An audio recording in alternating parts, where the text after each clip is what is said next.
Bos días a todos, amigos dende o meu recuncho de Trevinca.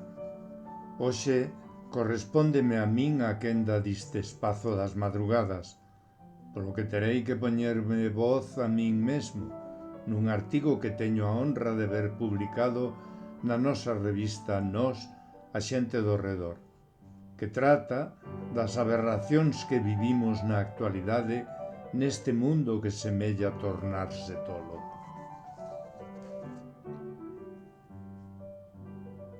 Mundo aberrante.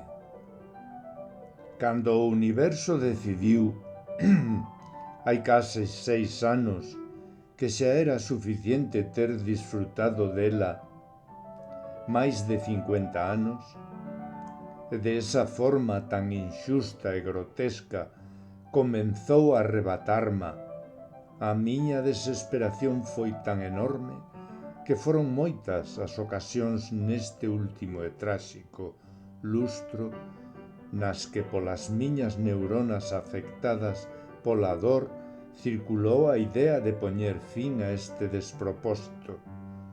Ocurríuselle a miña mente enferma desde odio difuso dirixido a ninguén en concreto decenas de xeitos de dar termo a esta sinrazón, que quizáis a miña cobardía impediu levar a cabo ningunha delas.